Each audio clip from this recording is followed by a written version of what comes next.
RTVC Noticias, emisión central.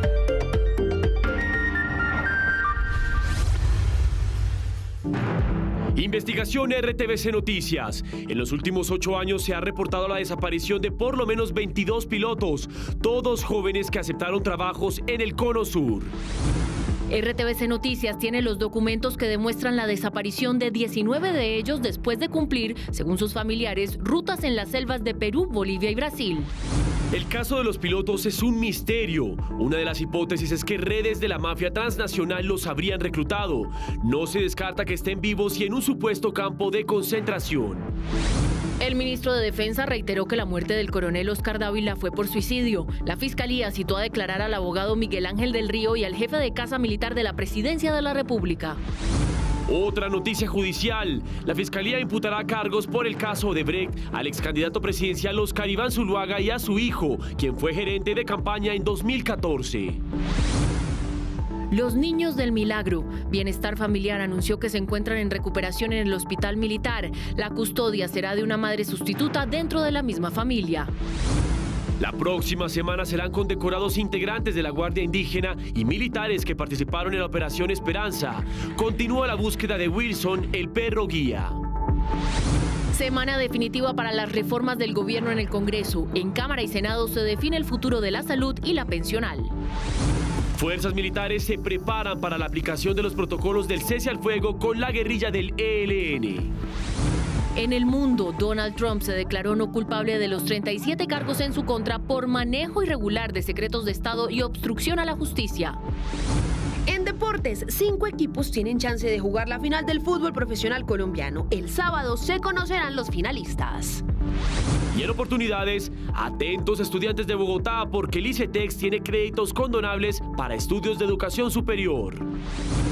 Y en Cultura hablamos con Isabel Allende acerca de su más reciente libro, El viento conoce mi nombre.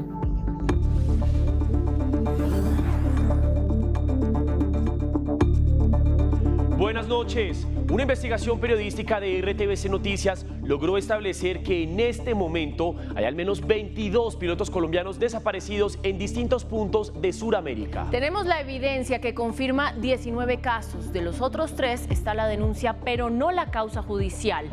Los casos tienen varios elementos en común. Son jóvenes entre los 23 y 30 años. También han sido reportados como desaparecidos en los últimos 8 años. Se sabe que aceptaron trabajos en países de Sudamérica y que jamás regresaron a su casa. El reportero judicial Juan Carlos Giraldo, quien hace un año trabaja en esta historia, logró el testimonio de las familias de estos 4 jóvenes. Algunos de ellos, en medio de la incertidumbre, se internaron en las selvas de Perú, Bolivia, Brasil, para buscarlos. Esa historia de la búsqueda, además del drama de la desaparición, es lo que ustedes verán en esta serie de reportajes. Muchos de ellos, al internarse en las selvas de Sudamérica, se han enfrentado a grupos armados, a peligrosas bandas que los han dejado al borde de la muerte. Veamos en la entrega de hoy la desaparición. El punto angular de la historia es que aceptaron trabajos para cubrir rutas aéreas en Perú, Bolivia y Brasil. Y es posible que hayan sido reclutados por redes de crimen organizado. Informe especial. Yo le dije, Juli, ¿qué pasa? No, Juli, nada, todo bien, mamá. Néstor también, nada, todo normal. Y de un momento a otro, Juli se va y ni más. Y me metía yo mismo y entraba a las comunidades, a los pueblos y miraba y no, nunca lo encontraba. Dejaba todas estas fotografías que tengo y tengo más fotografías allá, las dejaba regadas. Y nunca lo encontré. Encontré a mi muchacho.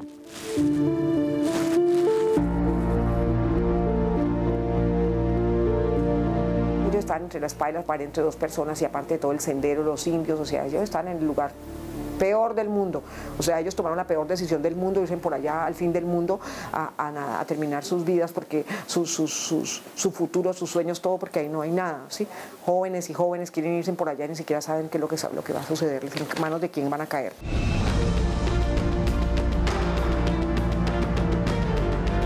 ¿Dónde está? Si fue que pasó algo, ¿dónde está el cuerpo de mi hijo? O si está con vida. Hasta las compañeras, amigas de él, mi hijo. Me mandaron muchas, lo siento, los pésames, eso es muy doloroso.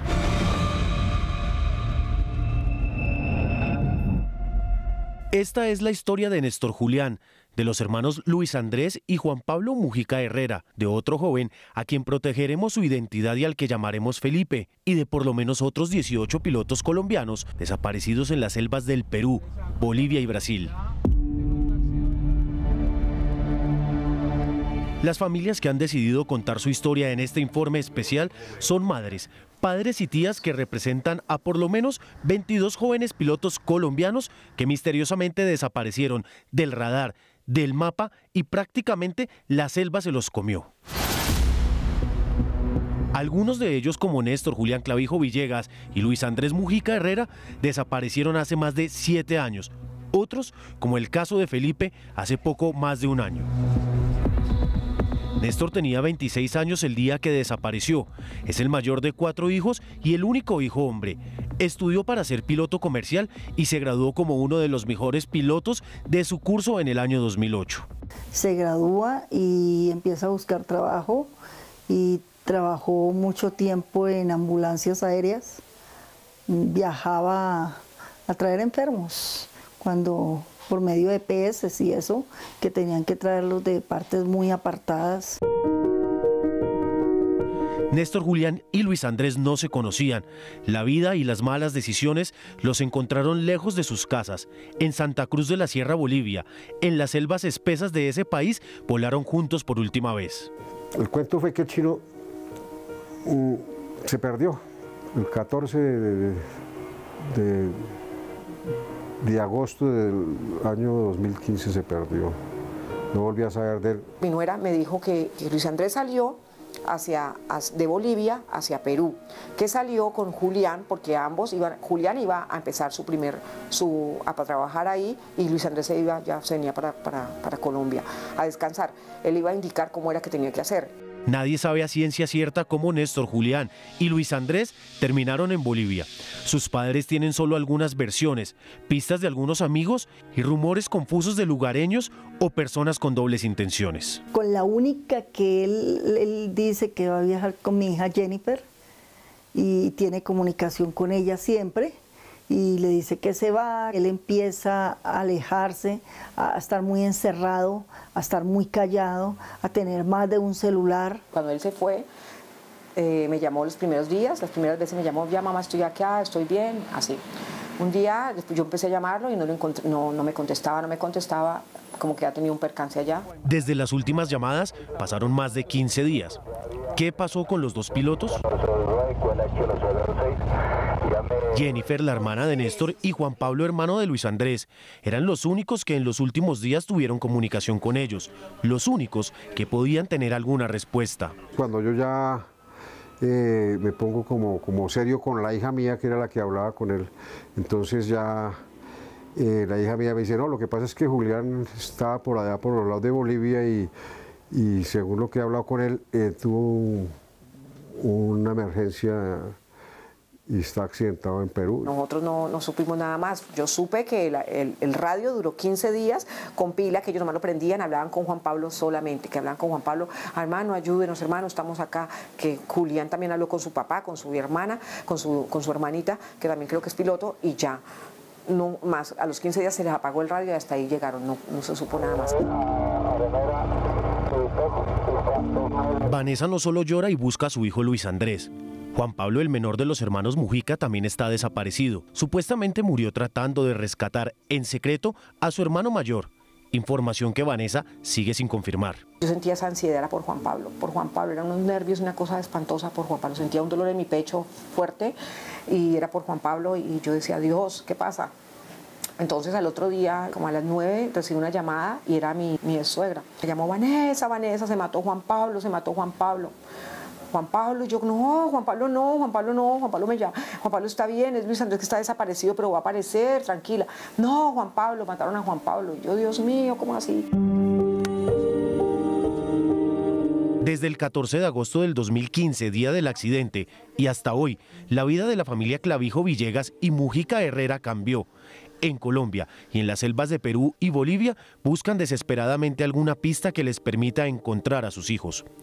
El mismo drama vive la familia de Felipe, el último joven piloto colombiano reportado como desaparecido. Y ese fue el día que nos avisaron que había tenido un accidente, pero no sé cómo ni dónde, hasta el momento no sé nada más. Felipe, de 26 años, estaba terminando su curso de piloto comercial en Bolivia. Extrañamente, y según la versión de algunas personas de ese país, el 17 de febrero del 2022, Felipe perdió el control de la aeronave en un vuelo lejos de Bolivia y del que no existen muchos registros. Que había sido en Paraguay. Yo digo, ¿pero por qué en Paraguay? Si él estaba supuestamente en Bolivia, ¿por qué fue a dar allá? Cosa que nadie da razón concreta. El caso de Felipe es prácticamente igual al de Néstor, Luis Andrés y Juan Pablo. En ese extraño accidente, Felipe volaba junto a otro piloto que supuestamente sobrevivió y fue atendido de emergencia lejos del lugar del siniestro. Con un copiloto, con un muchacho compañero de él. ¿Y qué se sabe de esa otra persona? Pues nos dijeron que, dicen, no sabemos, no hemos comprobado, que lo habían llevado a Brasil, que allá lo atendieron en Campo Grande, que había ingresado a un hospital, que había estado en coma. ¿No les dicen si en la avioneta quedaron restos, si la avioneta se incineró, nada? La información no es completa lo que le dicen a uno. Allá si uno va a ir a las autoridades no le van a decir nada, porque ellos no saben cómo fue la cuestión, no saben el proceso que están llevando allá. Entonces nos dijeron no, que se murió en un accidente. Incertidumbre, impotencia y dolor es lo que tienen los familiares de estos 4 pilotos colombianos, que son el reflejo de un fenómeno que no se ha investigado ni en Colombia, ni en Perú, ni en Bolivia o Brasil. Fenómeno que, según registros a los que RTVC Noticias ha tenido acceso, también sufren otras 18 familias que han perdido en las mismas selvas y en las mismas condiciones a sus hijos, a quienes no paran de buscar.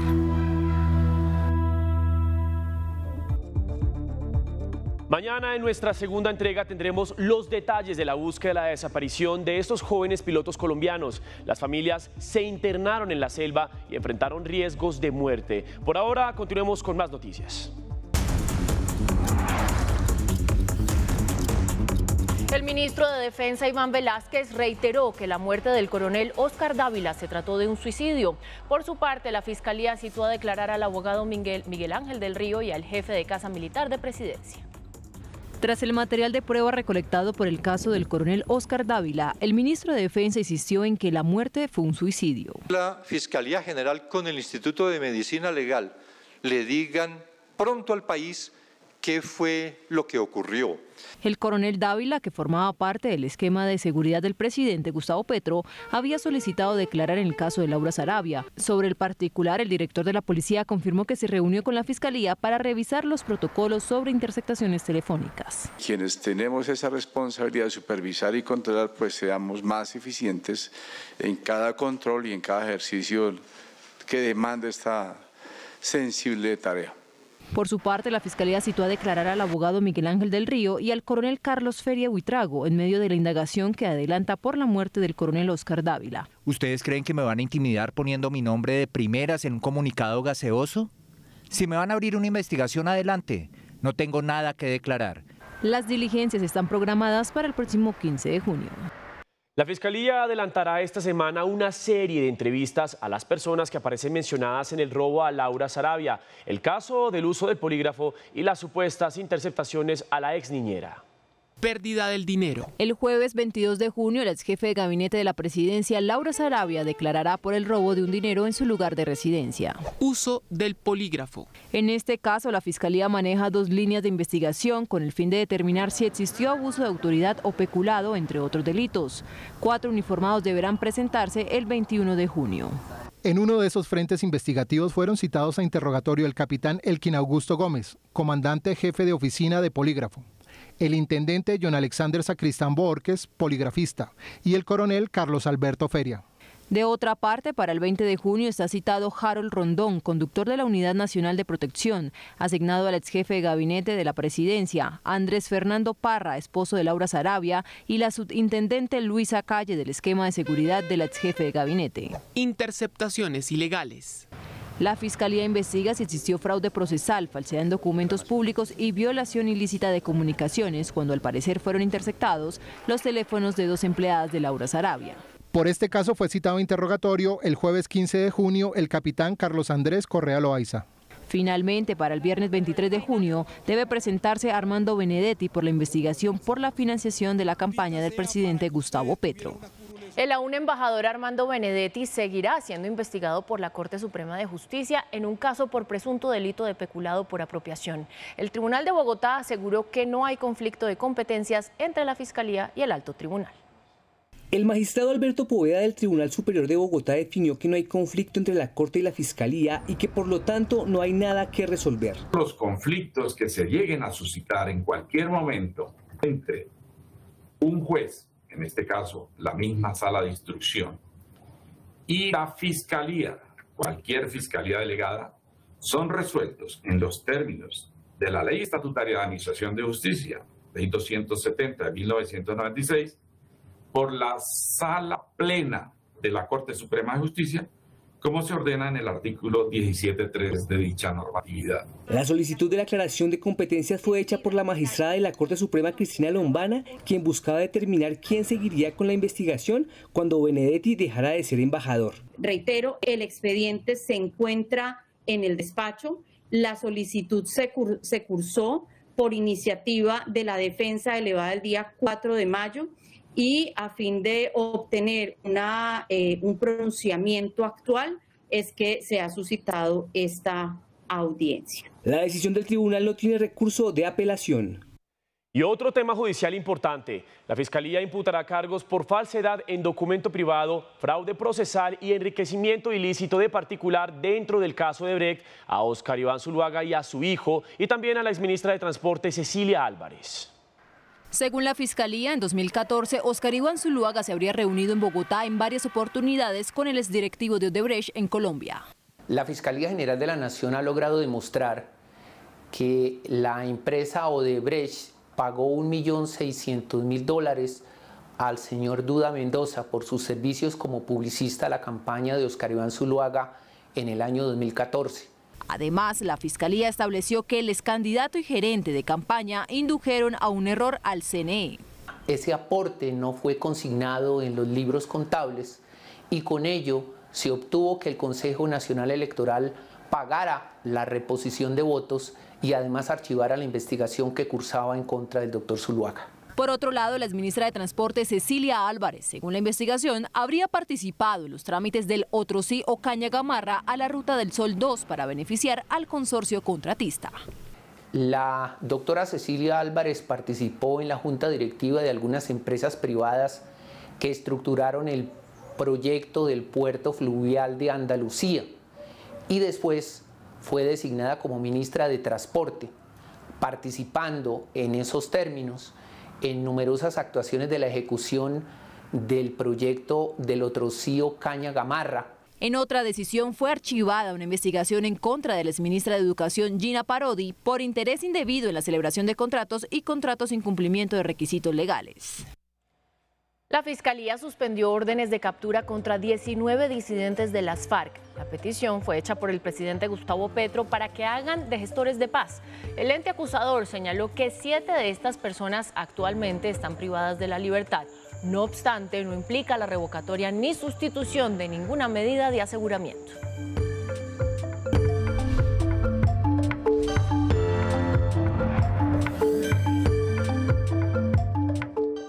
En el Hospital Militar continúa la recuperación de los niños milagro. Hoy se conocieron más detalles sobre su evolución médica y también los mecanismos de protección para su bienestar. Vamos inmediatamente con Alexei Castaño. Alexei, buenas noches. ¿Cuáles son las novedades a esta hora? ¿Qué tal, Mateo? Muy buenas noches. Efectivamente, seguimos en el hospital militar muy pendientes del estado de salud de estos 4 niños rescatados de la selva. Su evolución es positiva, según han informado los médicos. Están cada vez más recibiendo alimentos. Según el dictamen, el parte médico más reciente del hospital militar, se están tratando desde un enfoque biológico, psicológico y sociocultural. Precisamente el ICBF entregó más detalles de cómo avanza la recuperación satisfactoria de estos menores. En medio del programa Colombia Hoy Radio, la directora del Instituto Colombiano de Bienestar Familiar, Astrid Cáceres, anunció que una de estas medidas podría ser poner a los niños bajo custodia de una madre sustituta dentro de la misma familia. Se hacen entrevistas, se hace un informe, se hacen unos protocolos de diálogo con los niños, y de ahí pues la defensora seguramente toma medidas transitorias mientras puede tomar una medida definitiva. Los hermanos Mucutuy permanecerán al menos 3 semanas en el Hospital Militar Central mientras se recuperan de forma integral. Se encuentran bajo asistencia profesional interdisciplinaria, recibiendo atención integral y manejo articulado por parte de las diferentes especialidades clínicas de acuerdo con las necesidades particulares de cada uno de los niños, resaltando un enfoque biológico, psicológico y sociocultural que involucra a la familia, sus costumbres de crianza y las de sus cuidadores. De otro lado, la Procuraduría anunció que abrirá 4 procesos administrativos de restablecimiento de derechos, uno por cada uno de los menores. No se estableció de una buena manera un impedimento para el acercamiento de los niños y desafortunadamente fueron expuestos por, al parecer, algunos familiares que ingresaron a verlos en redes sociales. Los menores Mucutuy estarán a cargo del ICBF hasta tanto se aclare su situación familiar. Y la próxima semana se llevará a cabo una ceremonia de reconocimiento a los indígenas y militares que participaron en la Operación Esperanza, operación que continúa hasta encontrar al perro Wilson. El ministro de Defensa, Iván Velázquez, aseguró que este reconocimiento es necesario para destacar y mantener la unión que se hizo evidente con esta operación conjunta entre militares e indígenas que permitió el rescate de los 4 menores de edad. Esa es la fuerza pública que nosotros queremos, esa es la relación que nosotros queremos entre los militares y toda la población, y particularmente, como ya se ha empezado a evidenciar, con los indígenas. Por su parte, el comandante de las fuerzas militares, el general Eldel Fernán Giraldo, aseguró que la Operación Esperanza continúa con el objetivo de encontrar al perro Wilson. En este momento tenemos en esta área de operaciones 70 comandos de las fuerzas militares en la búsqueda y en la recuperación del canino. Durante la ceremonia de reconocimiento a indígenas y militares se le entregarán los dibujos que hicieron los niños de Wilson al uniformado que trabajaba con este perro. Integrantes de la Selección Colombia enviaron un saludo a los 4 hermanos indígenas que se recuperan en el hospital militar. Juan Guillermo Cuadrado y Jefferson Lerma, que se preparan para los amistosos en Europa, aprovecharon un descanso y hablaron de la felicidad generada en todo un país por el reencuentro de Leslie, Soleini, Tien Noriel y Cristín. Para nosotros fue muy emocionante encontrar estos 4 pequeños con vida, porque creo que muchas personas esperan lo otro, pero gracias a Dios todo fue lo contrario. Y a los niños, desearle una pronta recuperación. Me siento muy contento de esos niños, porque pues obviamente tienen un futuro, una carrera por delante, y creo que van a ser de gran testimonio para toda Colombia.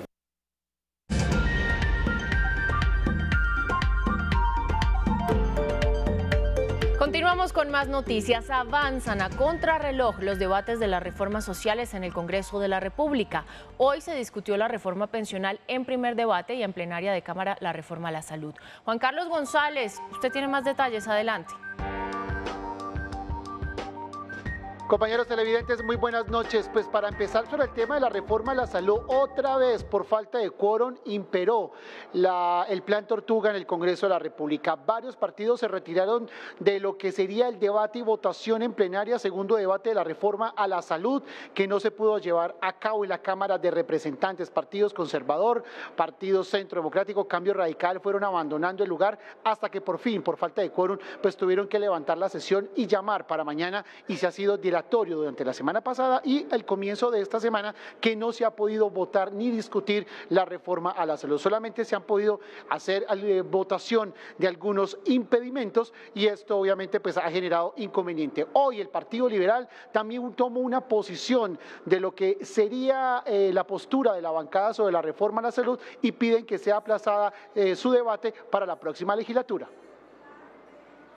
La posibilidad de incluir 3 puntos básicos, que no se eliminen las EPS, que la gente pueda escoger libremente quién hace la gestión en salud y que no se burocratice el sistema de salud a través de 2 fondos regionales. 3 puntos básicos que no se tomaron en cuenta y no hay más que hacer. Vamos a votar negativo. Bien, Juan, vuelvo con usted y con respecto a la pensional, el Congreso votó a favor de que se mantenga el umbral de cotización de 3 salarios mínimos en Colpensiones. ¿Qué más fue aprobado? Mateo, pues hoy se lograron votar 79 artículos de los 94 que tiene la reforma pensional en la Comisión Séptima del Senado. Lo más importante es el umbral que se mantendrá en 3 salarios mínimos para que esto vaya directamente a Colpensiones. Se creará un fondo único donde se guardarán los dineros y todos los recursos que aportarán los colombianos y tratar de buscar que el pasivo pensional hacia futuro sea totalmente asegurado, especialmente para las próximas generaciones. Por ahora, la reforma pensional mantendrá el umbral de cotización que en Colpensiones y en el pilar contributivo será de hasta 3 salarios mínimos mensuales. Por la que nosotros mantenemos los 3 salarios mínimos. Y es más, damos la opción para que el que gane más pueda mejorar su pensión en un sistema de ahorro individual. Los hombres de 65 años y las mujeres de 60 años que no tengan pensión y cumplan con ciertos criterios recibirán una renta básica de 223.000 pesos. También se creará un fondo de ahorro. Estamos dando a Colombia tranquilidad y seguridad en que este fondo del ahorro está blindado. La iniciativa contempla además el ahorro voluntario, donde las personas podrán aportar más para su jubilación. También se propuso la creación del Fondo de Solidaridad Pensional a través de la subcuenta de Solidaridad. Quienes ahorran, quienes cotizan y quienes están afiliados confíen en el sistema pensional, confíen en la progresividad, confíen en la voluntad que ha tenido el gobierno de hacer justicia social, pero también garantizar que su ahorro está protegido. Un padre de familia trabajador que tenga un hijo con discapacidad física permanente tendría derecho a recibir la pensión especial de vejez a cualquier edad. Colpensiones sería el único pagador.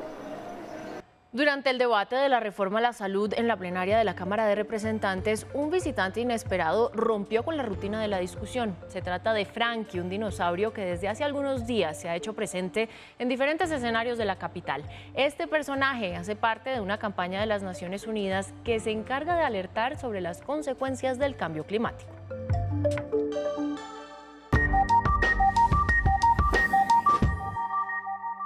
En medio de un ataque sicarial en Ansermanuevo, en Valle del Cauca, una mujer en estado de embarazo y un hombre fueron asesinados. La bebé sobrevivió, pero horas más tarde murió en un hospital de ese municipio. Vamos con Diego Candelo. Diego, cuéntenos qué fue lo que pasó. Hola Mateo, televidentes, buenas noches. Mire, lo que ocurrió en un bar ubicado en un barrio de Ansermanuevo fue que un hombre llegó a bordo de una motocicleta armado y disparó indiscriminadamente contra estas 2 personas. La mujer estaba embarazada, tenía 7 meses de gestación. El bebé sobrevivió, pero como usted lo comentó hace unos minutos, murió horas más tarde en una clínica de ese municipio. La pareja de esposos compartía en un establecimiento nocturno del barrio Plaza Vieja, ubicado en Ansermanuevo, en el norte de Valle del Cauca, cuando un hombre a bordo de una motocicleta irrumpió en el lugar y disparó contra las víctimas. Acciona un arma de fuego en contra de la humanidad de estas personas en repetidas ocasiones. Es de anotar que la femenina se encontraba en estado de gestación con 35 semanas de embarazo. Testigos avisaron a las autoridades. De inmediato trasladaron a la mujer herida hasta un hospital donde murió por la gravedad de las heridas, pero su bebé de 7 meses de gestación sobrevivió. Esta persona es trasladada a un centro hospitalario donde se logra salvar la vida de esta bebé. La Policía Nacional, en un trabajo articulado con la Fiscalía General de la Nación, designó un grupo especial para dar con la captura de los responsables y esclarecer ese lamentable hecho. Horas después, las autoridades confirmaron que la bebé tampoco sobrevivió. Mire, es que otro hecho se produjo también en la capital del Valle del Cauca y tiene que ver con la instalación de 3 pancartas alusivas a la disidencia Jaime Martínez de las FARC. Una de ellas en la calle Quinta con carrera 23, también 2 más en la autopista suroriental. Las autoridades lograron la captura de quien sería la persona que estaría instalando estas pancartas. Una vez se tuvo conocimiento de algunas que habían instalado sobre las 4 de la mañana, se ordenó un plan puentes, un trabajo de verificación, de seguimiento, acompañamiento, y es así como nuestras unidades del modelo de vigilancia comunitaria cuadrante sorprenden a este sujeto instalando una tercera pancarta, de la cual se le incautó. Y en Antioquia investigan un nuevo caso de feminicidio en Maceo. Al parecer, una joven de 24 años fue asesinada por su pareja sentimental. En las últimas horas se conoció el homicidio de una joven de 24 años de edad en el corregimiento La Susana de Maceo, Antioquia. La víctima fue encontrada en su casa con heridas de fuego. Las autoridades investigan si es un feminicidio. La primera hipótesis de investigación siempre, cuando se trate de una muerte de esta naturaleza, de una mujer, debe ser la de feminicidio. De acuerdo con versiones de su familia y allegados, el crimen estaría relacionado con la ruptura de su relación sentimental. Su expareja es considerado por las autoridades como el principal sospechoso. Vamos a hacer una velatón pidiendo a contra de estos feminicidios. Al parecer, la mujer era maltratada física y verbalmente por su expareja, quien además le prohibía tener redes sociales. En Santa Marta confirmaron la muerte de una estudiante por H1N1. Al parecer, 3 profesores están contagiados. La Secretaría de Salud estableció un cerco epidemiológico. Más noticias de las regiones en el siguiente panorama. De acuerdo con el Servicio Geológico Colombiano, la actividad del volcán Nevado del Ruiz sigue siendo inestable. En las últimas semanas ha presentado una disminución en la sismicidad por fracturamiento de roca y una disminución por el movimiento de fluido. Desde la entidad invitan a no acostumbrarse y seguir con las medidas preventivas. En menos de una semana han sido encontrados 2 cuerpos en aguas del río Magdalena, uno en Puerto Wilches y el segundo fue encontrado por pescadores de San Pablo, sur de Bolívar. Según las autoridades, los cadáveres estaban en alto grado de descomposición. Una de las hipótesis que se maneja es que fueron previamente asesinados. El municipio de Santa Rosa del Sur, en el departamento de Bolívar, salió a las calles a exigir la liberación de los 4 funcionarios de la alcaldía de este municipio y del estudiante de comunicación social de la Universidad de Pamplona, que se encuentran secuestrados desde hace 5 días por un grupo armado ilegal que opera en esta zona.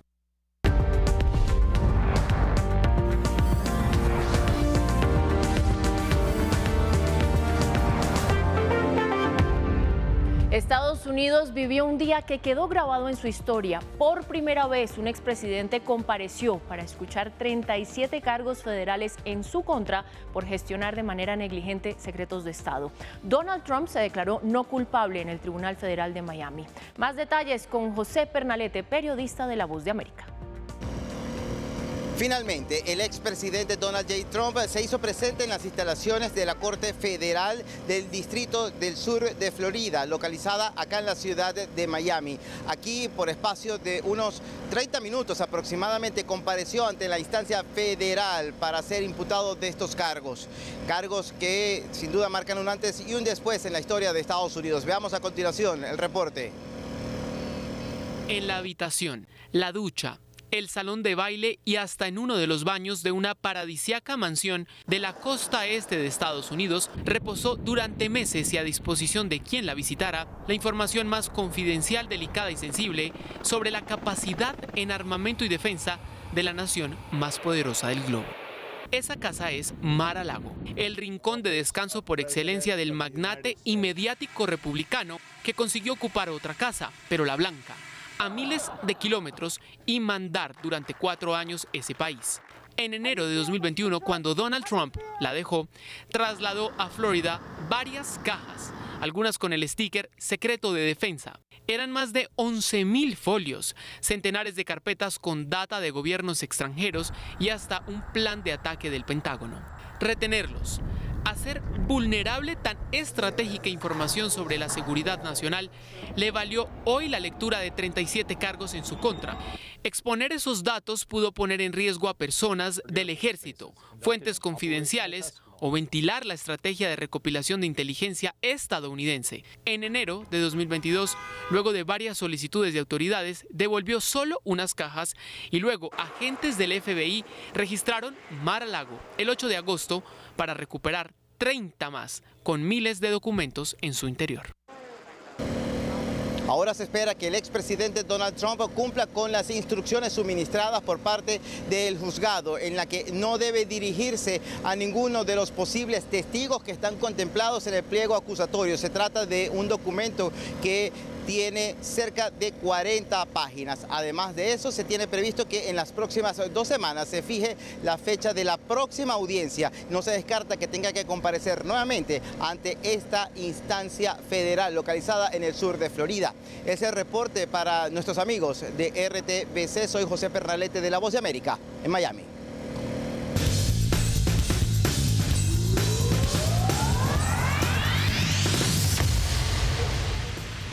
Muy buenas noches, bienvenidos a la información deportiva. Qué alegría, como siempre, saludarlos desde la ciudad de Medellín. Y es que la Liga Colombiana está que arde, porque todavía no conocemos quiénes van a ser los finalistas, quiénes van a disputar la estrella. Todo se conocerá este fin de semana. El Grupo A tiene a 3 equipos peleando por la posibilidad de un cupo a la final. El líder de ese cuadrangular con 9 puntos es Alianza, que tiene 2 posibilidades de clasificar. Necesita ganar y que Nacional gane por la mínima diferencia, o empatar y que Nacional y Pasto también empaten.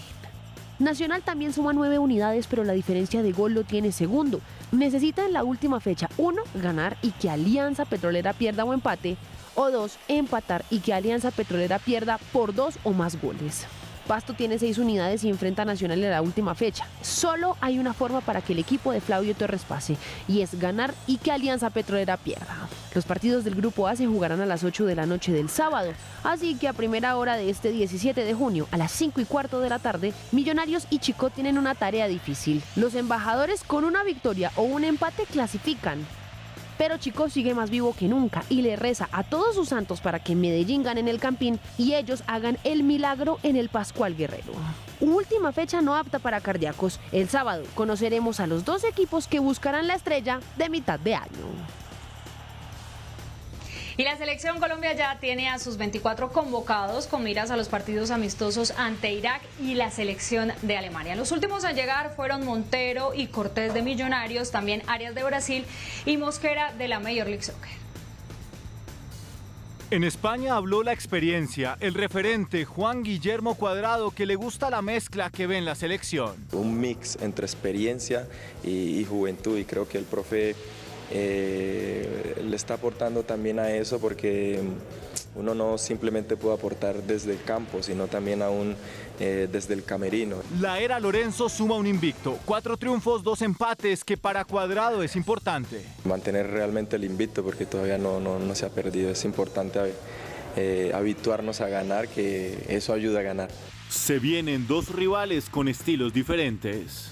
Han sido mitad, digamos, entrenamos de una parte en cómo poder enfrentar a Irak, en otra mitad cómo poder enfrentar a Alemania, porque pues sabemos que son selecciones difíciles cada una, pero ya con el plan de juego que tiene el profe, obviamente tratando de hacerlo a la perfección para poder, digamos, aprovechar aquellos espacios y falencias que ellos puedan tener. El próximo viernes el primer juego será en Valencia frente a Irak.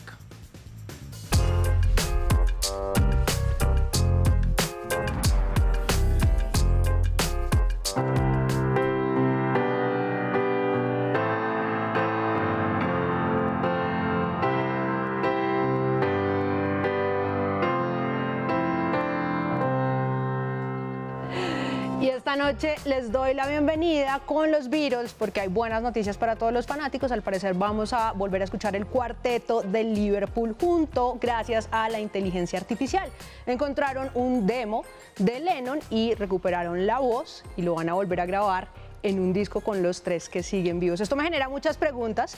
La primera es, ¿qué diría Lennon? Acuérdense que Lennon y McCartney tuvieron ahí bastantes enfrentamientos y bastantes peleas, pues primero por egos, después porque el manager nuevo, que era este señor Klein, a McCartney no le caía ni 5 y decía que solamente quería comercializar y vender, entonces se compró los derechos de los Beatles y los demás tenían que seguir tocando cuando McCartney tenía los derechos, además se fue como solista. Bueno, el caso es que en una casa de subastas en Estados Unidos que se llama R&R hay una carta que le respondió Lennon a otra carta que aparentemente le llegó de McCartney, pero ojo, no de McCartney Paul, sino de Linda McCartney, la esposa, y al parecer lo puso muy bravo porque miren lo que decía. Estaba leyendo tu carta y me preguntaba qué fanático de los Beatles de mediana edad le escribió. ¿Qué diablos? Es Linda. Linda, si no te importa lo que digo, cállate. Deja que Paul escriba o lo que sea.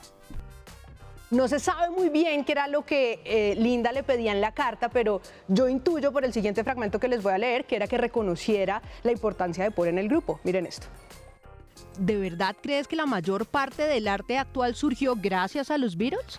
No creo que estés tan loco, Paul. ¿Crees eso? Cuando dejes de creerlo, podrías despertar. Después de eso, Lennon mucho tiempo después se fue a vivir a Los Ángeles y allá llegó McCartney, Linda y McCartney Paul, y ese día medio hicieron las paces, pasaron el día, grabaron, hicieron música, pero después de eso no es mucho lo que se hayan visto hasta el día de la fecha del asesinato de John Lennon en Nueva York. Así que vuelvo a la pregunta, ¿qué diría Lennon de esta nueva cinta? Y la otra que me queda es, ¿qué pasa con los derechos de autor? ¿Yo puedo coger la voz de cualquier artista y ponerlo a cantar una canción mía? Como siempre, el más preocupado por las normas y la legalidad es Juan Sebastián Ramírez, Lord Cultura, así que estuve investigando y les preparo esto. Música e inteligencia artificial. Está en juego la plata, la creatividad y el avance tecnológico. Posturas que libran una batalla sin precedentes en un campo donde la ley tiene vacíos. Argumentos como el de Sting, músico británico, quien afirma que la llegada de la inteligencia artificial puede provocar pérdidas de puesto de trabajo para músicos, compositores y dejar en jaque mate los derechos de autor. O como el DJ David Guetta, quien utilizó la inteligencia artificial para añadir una voz al estilo del rapero Eminem a una canción durante un espectáculo en directo. Según él, hay que aprovechar las herramientas para hacer crecer la industria. Debate que también se libra en la comunidad internacional como Estados Unidos, que tomó la decisión de no registrar obras producidas por una máquina, mientras que la Unión Europea afirma que pueden ser protegidas por derechos de autor si tienen suficiente originalidad. Escenario que plantea un reto para las leyes que, según expertos, tiene que encontrar un híbrido entre los derechos de autor y el futuro prometedor de la inteligencia artificial.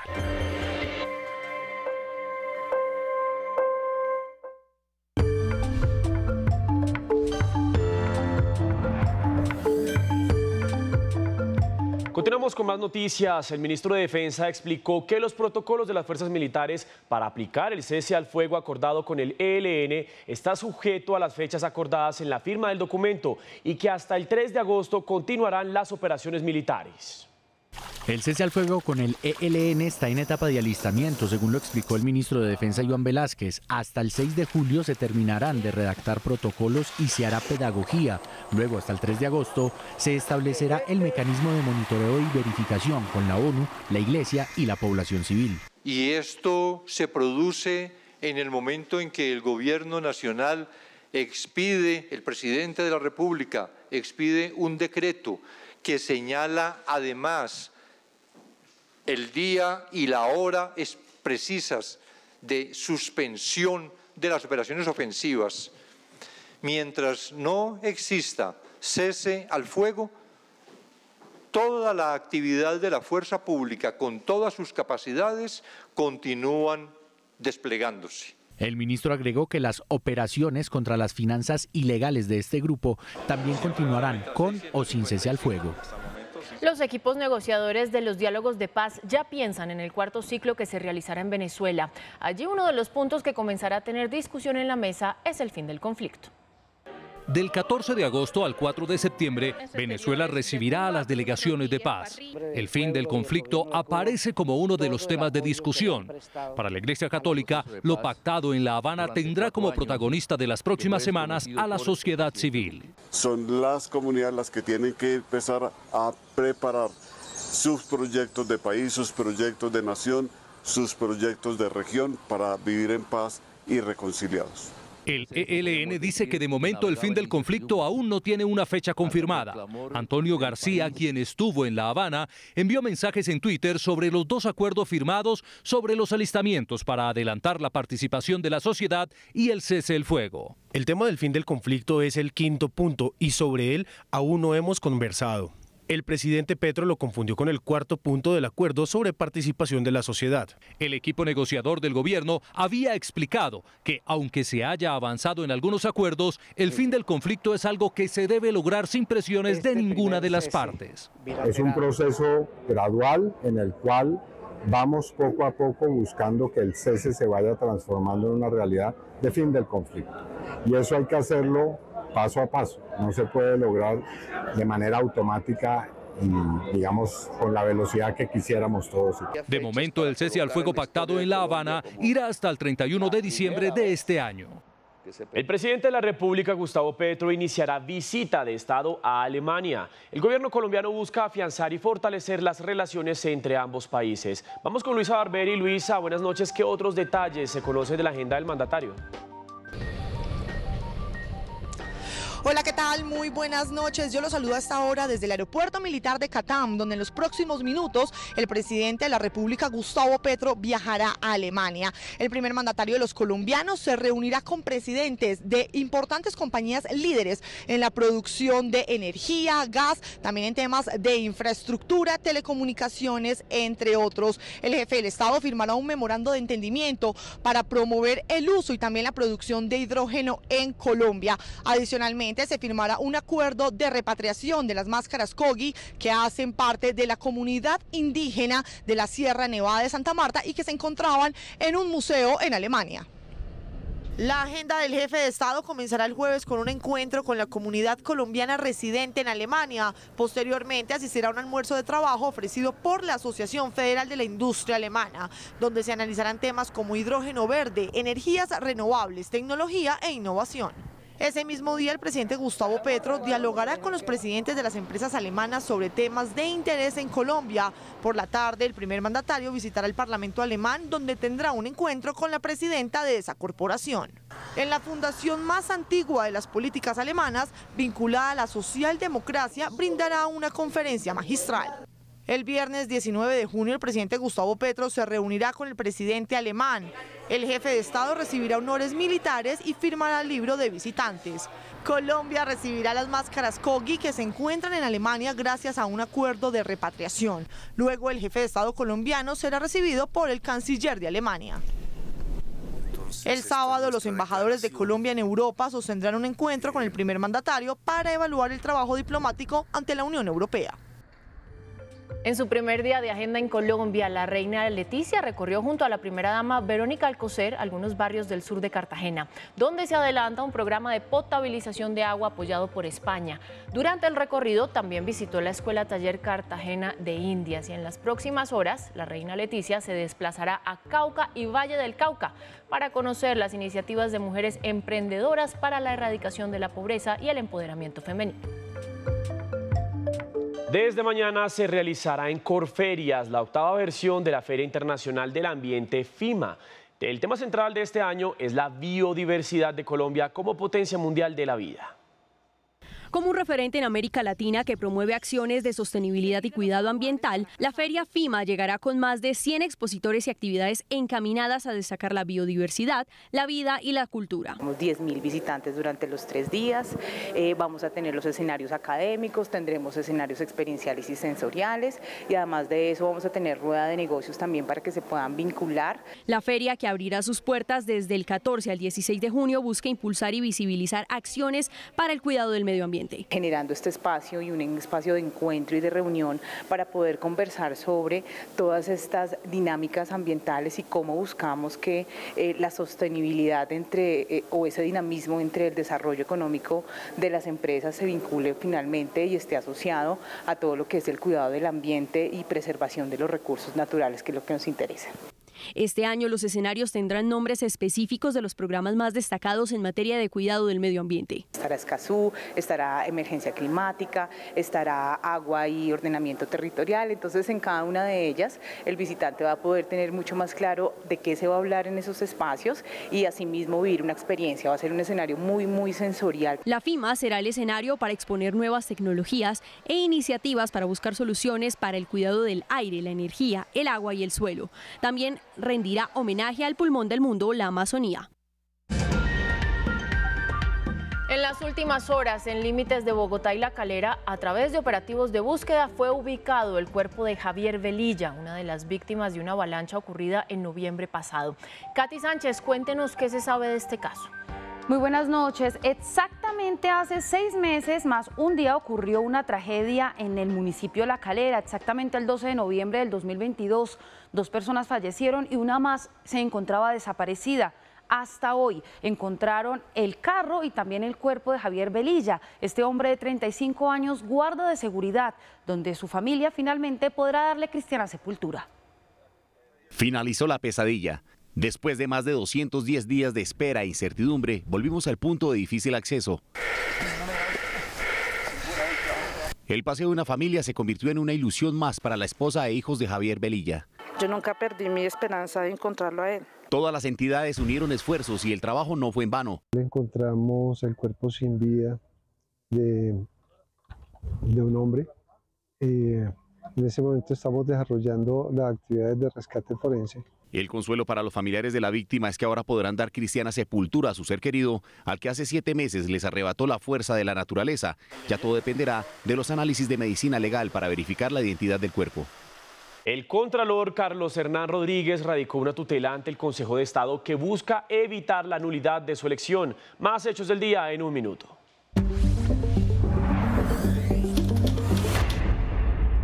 Ante la JEP, las víctimas del caso 01 que investiga secuestros presentaron sus observaciones a las versiones entregadas por miembros del bloque Magdalena Medio de las extintas FARC-EP por hechos ocurridos entre el 2019 hasta el 2023.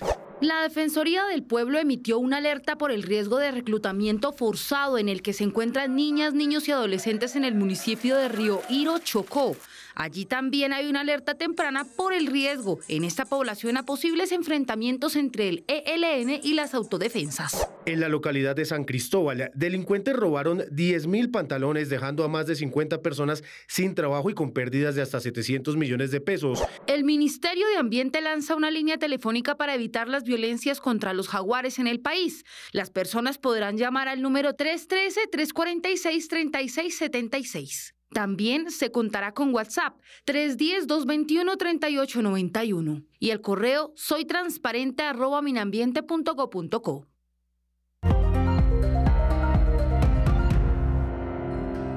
En 4.186 pesos cerró el precio del dólar, es decir, presenta un incremento de 13 pesos. A $1.82 se cotizó la libra de café colombiano en la Bolsa de Valores de Nueva York. El precio interno de la carga bajó 71.000 pesos y llegó a 1.594.000 pesos. El Ministerio de Hacienda subastó test de corto plazo por 195.000 millones de pesos y recibió intenciones de compra por 347.000 millones de pesos. Las ventas en Bogotá a mayo de 2023 fueron de 12.200 unidades. El 72,5% corresponden a viviendas de interés social.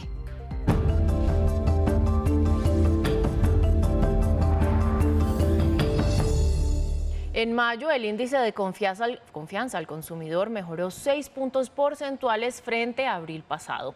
Según Fedesarrollo, este indicador positivo obedece a la dinámica de la inflación que ya empezó a ceder.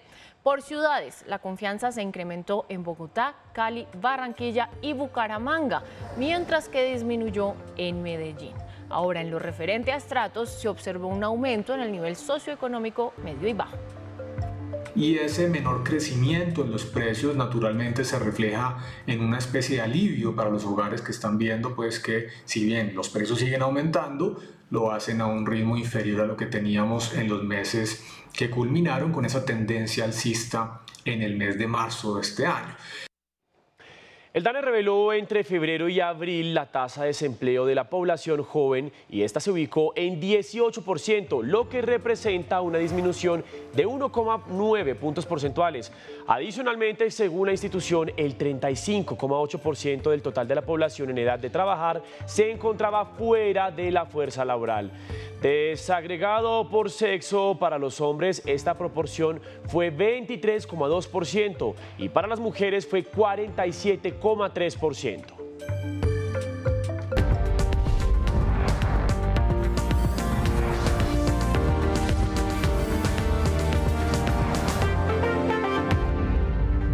El presidente de Irán, Ebrahim Raisi, de visita en Caracas, firmó diversos acuerdos con Nicolás Maduro, su homólogo venezolano, para reforzar la cooperación ante lo que llaman enemigos comunes. Más noticias de hoy en El Mundo. De unos 31 años, es el hombre detenido como principal sospechoso de lo ocurrido en el norte de Inglaterra. Autoridades hallaron 2 personas muertas en calles de Nottingham en la madrugada.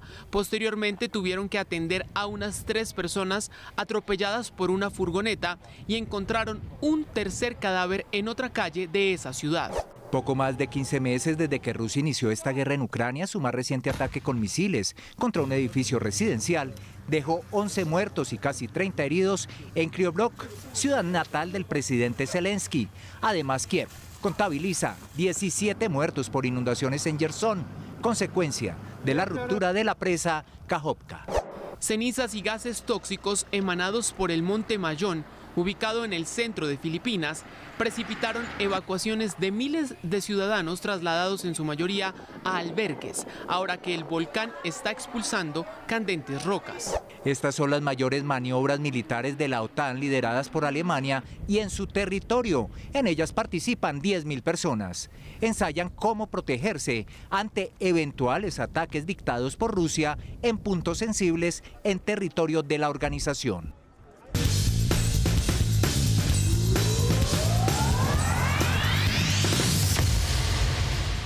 Y seguimos con más información deportiva porque en una entrevista bastante emotiva el astro del fútbol argentino Lionel Messi confirmó que no va a estar en el Mundial del 2026. Lo escuchamos.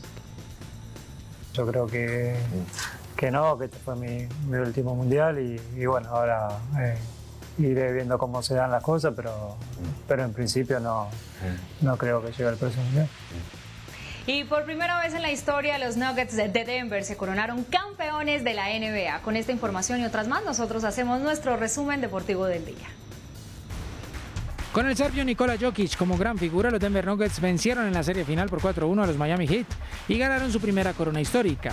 En el partido final, los locales superaron 94-89 con la gran actuación de Jokic, que anotó 42 puntos y 16 rebotes para convertirse en el jugador más valioso de su equipo en la final. La selección Antioquia femenina se coronó campeona sudamericana de baloncesto al vencer en la final de la Liga Continental al equipo uruguayo Aguada por 82-69.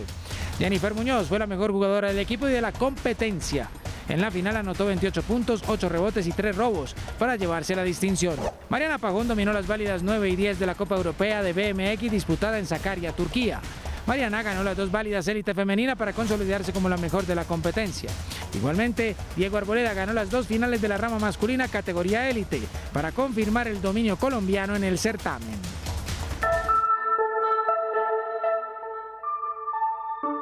Llegamos a oportunidades y mucha atención estudiantes de Bogotá porque el ICETEX tiene créditos condonables para estudios de educación superior. Tome nota que aquí le contamos de qué se trata.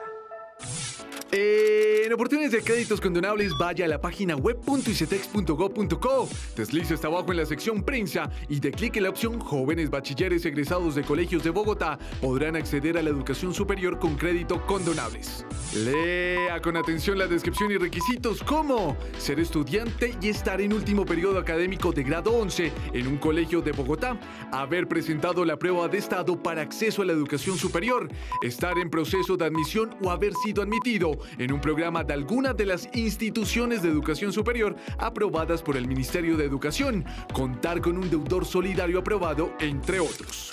Atentos, los créditos se podrán condonar una vez finalizada la etapa de estudios y su graduación entre un 70 y el 100%. Y mucho ojo, tienen plazo de aplicar hasta el 23 de junio de 2023. Y muy importante, recuerden que si quieren seguir informados 24/7, nos encuentran en todas las redes sociales como RTVC Noticias.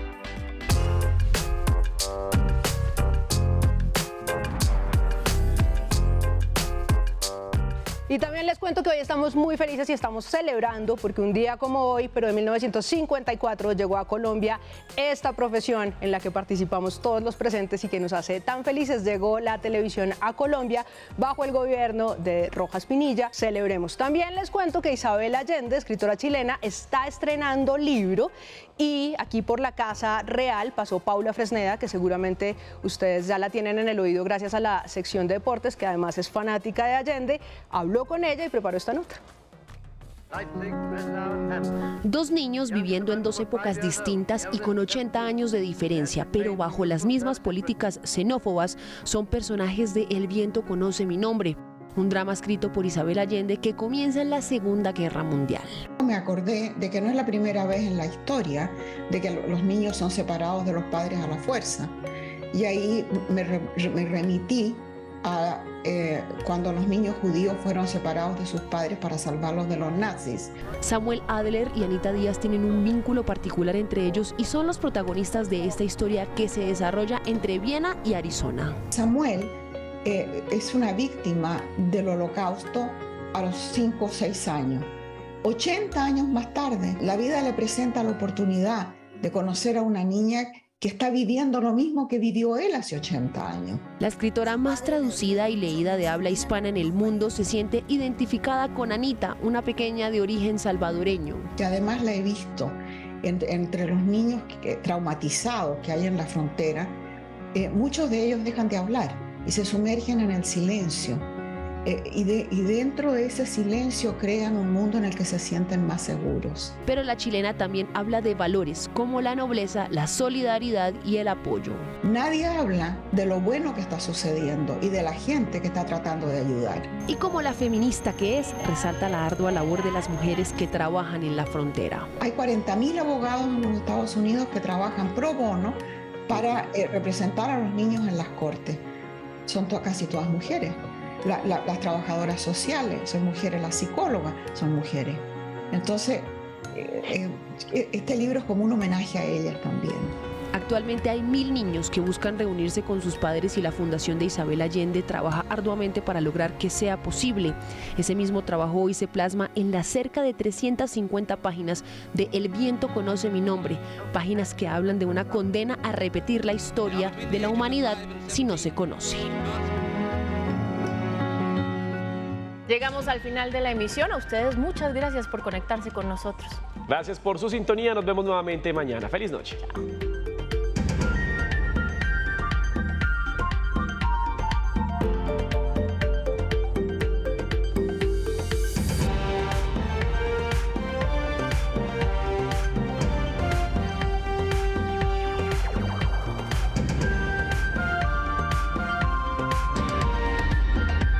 RTVC Noticias, emisión central.